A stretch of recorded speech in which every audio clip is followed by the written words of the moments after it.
Good morning. I'd like to call this County Commission meeting to order. Please rise for the Pledge of Allegiance. I pledge allegiance to the flag of the United States of America and to the republic for which it stands, one nation, under God, indivisible, with liberty and justice for all. Please silence all your cell phones if you have them. Take a moment of silent prayer, please.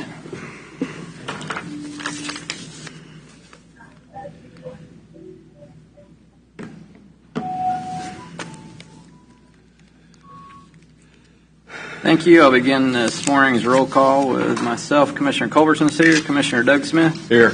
Commissioner Mike Stevens. Here. Commissioner Vicki Cos. Here. Commissioner Mike Smith. Here. Hey, Vicki, do you have, can you put your mute button on or something? We're hearing something coming through on your phone. You got it. Public comment. I don't have anybody signed up for public comment. Anybody in the room have public comment? If not, we'll move on to administrative business. Mr. Lothar, you have something this morning for us? Commissioners, Chuck McGaha, the Emergency Management Director, is here. He wanted to talk about the state's disaster declaration and then also make inquiries about our own. Morning, Chuck. Morning, Commissioners. Is this on? Yeah. We had a significant event, as we were well aware of. We had anywhere from 10 to 14 inches of snow throughout the county, but the underlying part of that is the freezing rain that has put a blanket on the ground underneath that, and that's what's made it really difficult to get the roads cleared and what have you. The state of Kansas declared a statewide disaster for all counties involved, and I kind of was looking at our progress, if you will, and I feel that it's necessary for the county to the Board of County Commissioners to declare a disaster for Leavenworth County for at least the next 7 days.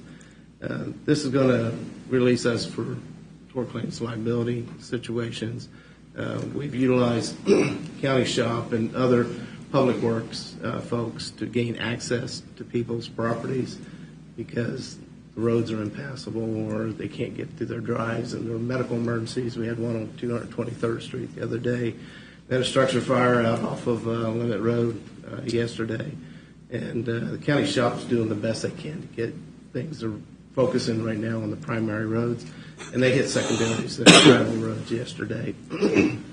But my second concern on that is that once the snow starts to melt, we could have road problems. And Commissioner Smith is probably well aware, in 2009, our roads just went apart because there was no bottom left in it with all the snow melt and what have you.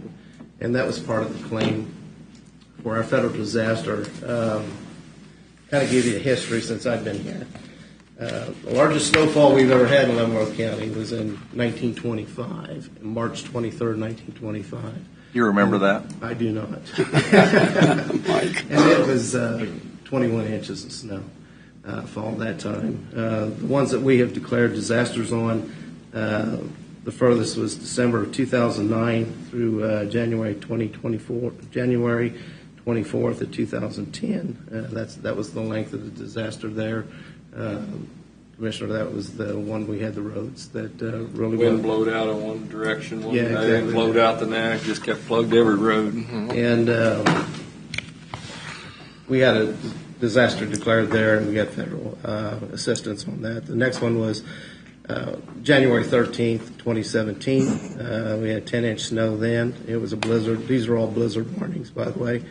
And we received federal assistance on that. February 2011, we had 9-inch snow that came through here. It was anywhere from 9 to 12, depending on where you were at. I went back through my records, and 9 inches was the most that we had claimed. We did not get federal assistance on that. We didn't have enough, I guess, damages for that process.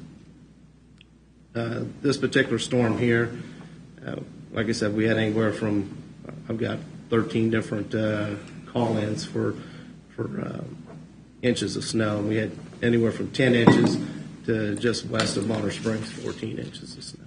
And pretty significant. So I'm asking the Board of County Commissioners if we can declare a local disaster It'll actually start back. Mark, when did I call you? Was that Sunday? Yeah, Sunday. Sunday. So that would be the initial onset, but this would make it official for today. I do want the commissioners to know that we still have a number of cars that are off the roadways. They can't get to them because of the snow, traffic flow, and things of this nature, but they're out of traffic's way. We've got a couple semis, box trucks, things of this nature on the south end of the county that are still remain stuck. On Saturday night, we opened up a temporary shelter at the United Methodist Church in Baser. We housed 13 residents for 2 days. On Monday, they all found rights to get Wow. home. Yeah. So it's the first time I've ever had to do that as an event of a storm scenario. This one, I don't want to say it caught us off guard, but when it started freezing rain, it came down fast and hard, and it made an ice rink of all of our county roads and main highways. First time I've ever seen I-70 closed from state line to state line, and also closing of all state highways. In Leavenworth County, all state highways are now open. They opened up yesterday. We had a few cars we had to get moved. The Sheriff's Office helped KDOT get those vehicles moved off of K92 so they can get the road open and moved on. Kind of put it into perspective, for Leavenworth County to have enough money funds captured, we have to have $363,551 and some change. We have to have as far as damages. We've had a number of public works vehicles that were laid over. We have damages to that. We've had equipment breakdowns, and this is all funds that we may be able to capture when it's done, including the material that we use. Okay. Now, does this the city would be a separate application? The cities, or would No, they'd be separate applicants, but we're including all jurisdictions within the county. to get to 300, or just Leavenworth County? No, everything. Okay, All the cities. And all the everything. cities. Okay, and then does that include school districts? Can school districts? Yep. School districts. So we need to reach out to the school districts? Already have. You've already taken care of that? Yeah, I did that. All right. So, Tuesday, I'm getting messed up on times. Monday or Tuesday, all come to watershed. oh, okay. So, But, the state of Kansas has to have $5.2 million worth of damages, if you will. And the calculation was that is $4.44 per capita within the counties and $1.77 for the state of Kansas. okay. Now, how long does this stay open for? Because we're not going to know the damage till these drifts melt on the side of the road and damage the road. That's correct. And what the state will do is they'll look at a time frame from starting on the 4th of January, and right now it's continually stays open until they feel it's pertinent to shut it off. So it's usually 20 days that they're looking at through that process, but that can extend it. In 2009, they extended it almost 2 months because of the snow melt. I got snow piled up in my yard that's not going to melt for 2 months. Yeah. For that. But these are claims, and when we put in a request to the state when it comes to that point, if it goes federal, I don't even know if it'll go federal disaster. If it comes to that point, we'll write into the grant what our thought process is as far as the road damages and things to that There'll be nature. some damage. So does it take into account like all personal property damage, like all vehicles that were involved in accidents, that type of thing, or what? Or is it just government related?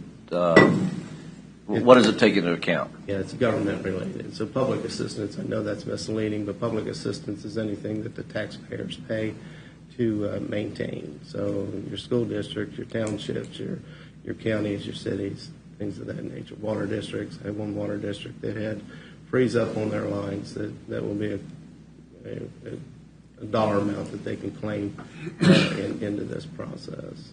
So on Friday, I talked to Mr. Knoll, and I asked him if I was going to put something out on social media to tell how we prepared, what would he suggest, and he gave me basically a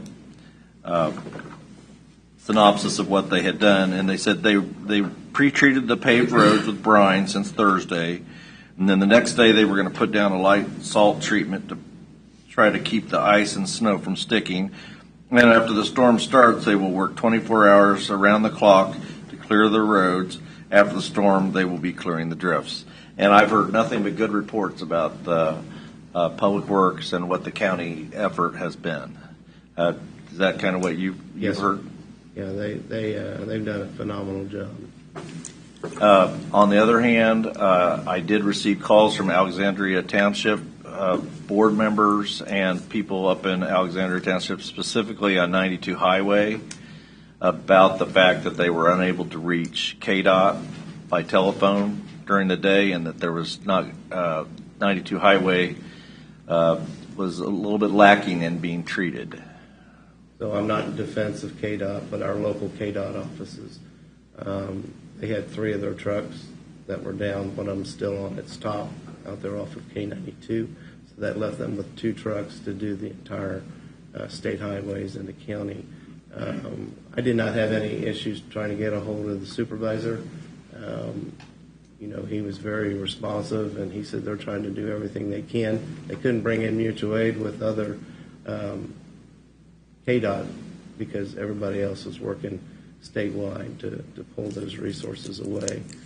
I know the county, I asked the county at about 1 o'clock in the morning to see if they could help pull out 2 of their KDOT trucks. One of them was just on top of Springdale Road in front of Patswald's place, like 175 block. The other one was at 207th because KDOT does not have a road grader, and that's what it was going to take to get them out. And I know the shop was headed there. They said it would be about a 3-hour delay, and that was 1 o'clock in the morning. So. Do they have the county assisting with treating 92? The county's That's what I was told. They did reach out to the county and asked if we had the ability to treat a couple of areas. I'm not sure which areas they were. And I know Vince has tried to do that when he could, but then as the storm picked up, we just had to tell him our resources were tied up doing our job. So, Our road should go first. 92 Highway was inadequately treated. Obviously, they hadn't treated it for 3 days. But how the county treated the road, maybe they were treating it, maybe they're in the process. But we had a lot of wrecks and a lot of accidents on 92 Highway. And the folks that have reached out to me specifically from the township board told me that road was not treated like county roads, and we had a lot of cars off in the ditch on 92 Highway. Those cars are still State there. Avenue wasn't treated. I think they had Yeah. snow plows off Yeah, the it's- edge too there. That was the onset when it was ice. Yeah. I heard those calls come in when that happened. I'm going to stand corrected. I did ask the county.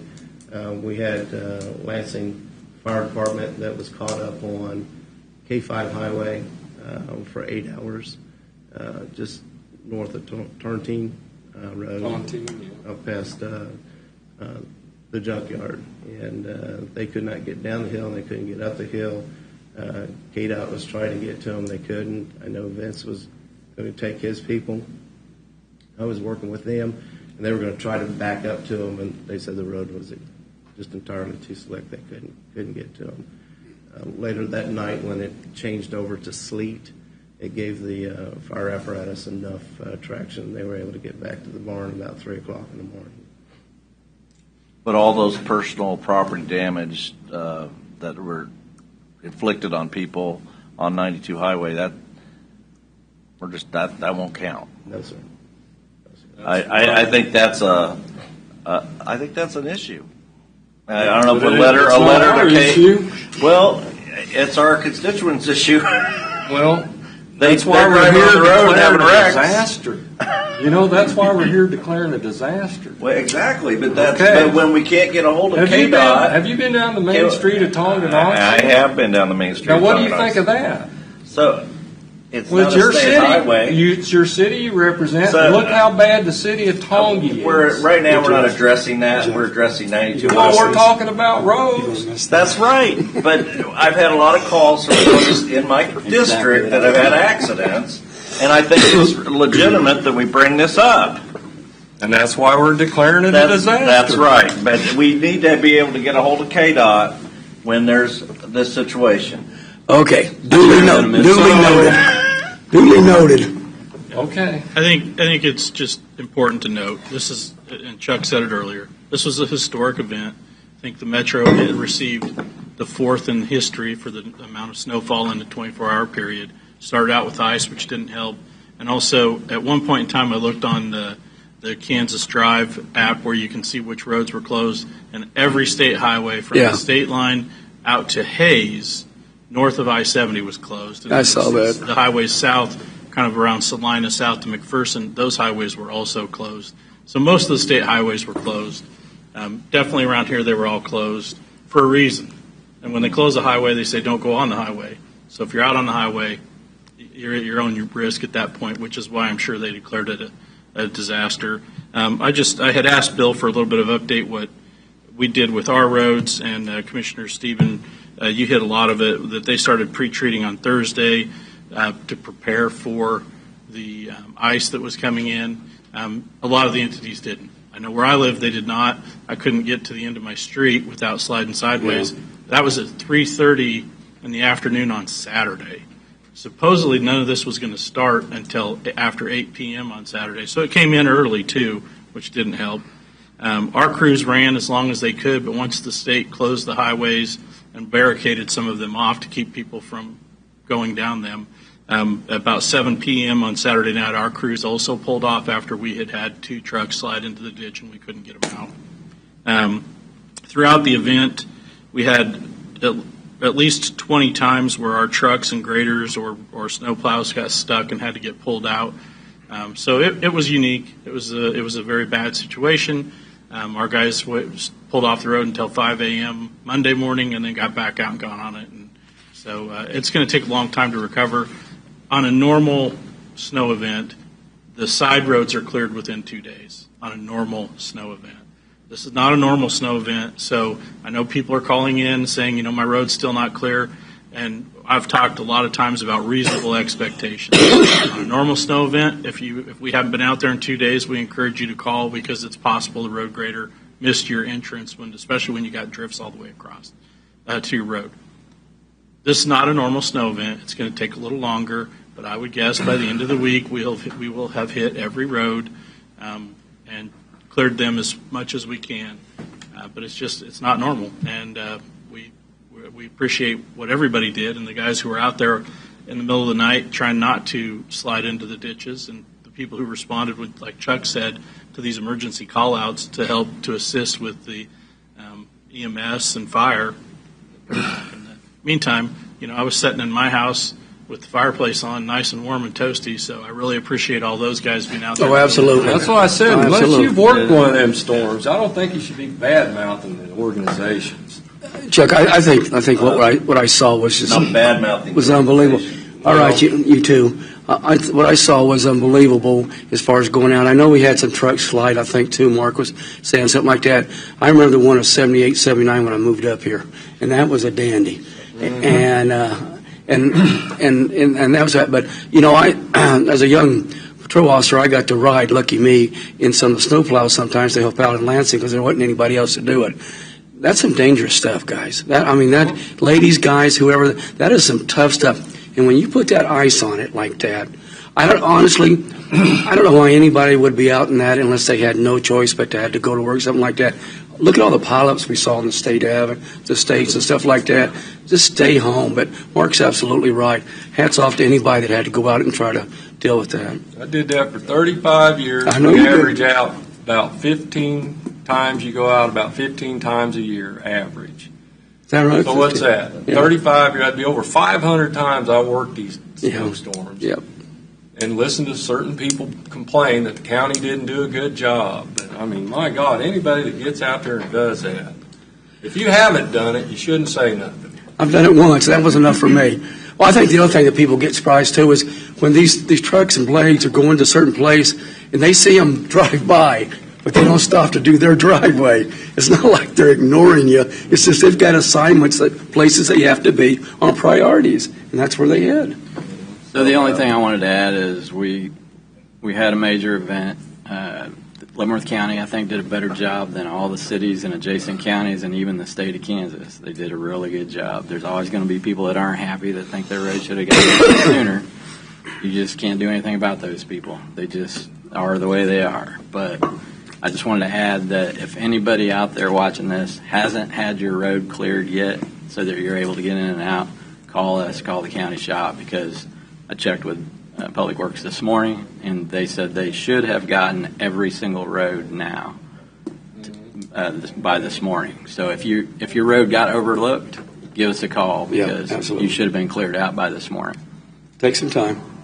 It takes time to do 750 miles of road. You can't do it all in 1 hour. So, yeah. Just to reiterate, the county did a great job. I have had nothing but good reports towards the county. But we did have multiple vehicles that had property damage caused on the vehicles on 92 Highway. I was told by Public Works that they were unable to contact KDOT. So my main issue is that going forward, and an after-action report is, we need to find out what the problem was with us being able to get a hold of KDOT and notify them that 92 Highway was not adequately treated. I think it was a communication problem, and if you're able to get a hold of them and the Public Works is not, maybe we need to figure out how to coordinate the communication there or address this with KDOT. Duly noted. Yeah. One other thing just to bring up, it also impacted our Meals on Wheels delivery. They weren't able to deliver, obviously, on Monday or yesterday. With the streets still, they're trying today, but for the most part, they're probably going to have a hard time getting into houses because the private driveways are still full. Side streets, the sidewalks as well, and they have to pull off the street and walk up the sidewalk. So it's probably going to impact them the rest of this week as well. Just so you know, if you hear from people. Well, the weatherman was right for once. Yes, caught us off guard. There's so many people living out in the county though that don't have ways to clean their driveways. Yeah. I mean, that's Further out, yeah. find out it's really nice to live out on 5 acres somewhere until this happens. Yep, I did about 30 driveways Monday. Yeah. Neighbors on their 5-acre tract. Anything else for administrative business? Well, we need to that resolution. Do we need to sign that now, Chuck, or when we get you need done? to declare it. We need to pass it. Declare the Motion emergency. to approve it. Vote it. Yeah. Who would Mr. like to Chairman, do that? I move that we approve Resolution 2025-1 and proclamation for state and local disaster emergencies for Leavenworth County, Second. beginning on Saturday, Sunday. That'd be the 6th or 5th. That'd be the 5th. So January 5th, 2025 beginning, and hopefully it goes till the snow melts. Second. Have a motion and a second. Any further discussion? Hearing none, begin voting myself. Aye. Aye. Nikki. Aye. Aye. We all got something.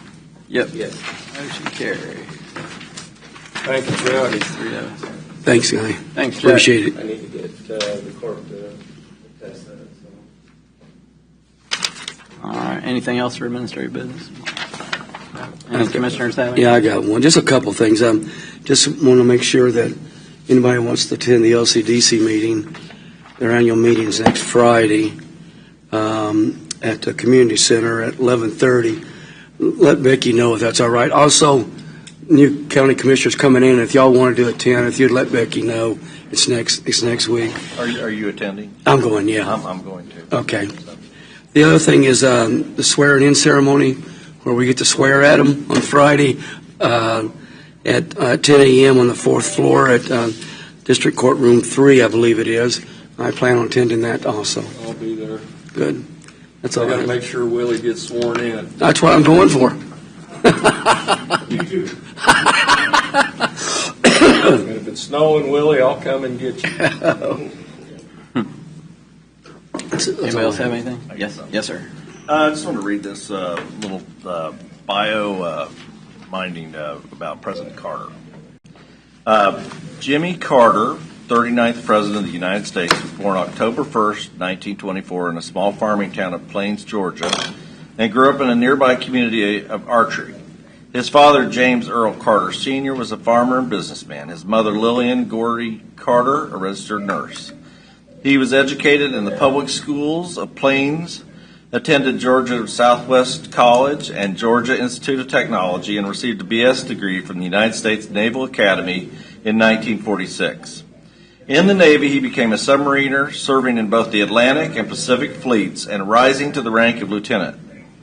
Chosen by Admiral Rickover for the nuclear submarine program, he was assigned to facilities in New York, where he took graduate work at Union College in reactor technology and nuclear physics. Mike, hold on a second. Vicki? Hey, Vicki. Vicki? Commissioner Goss.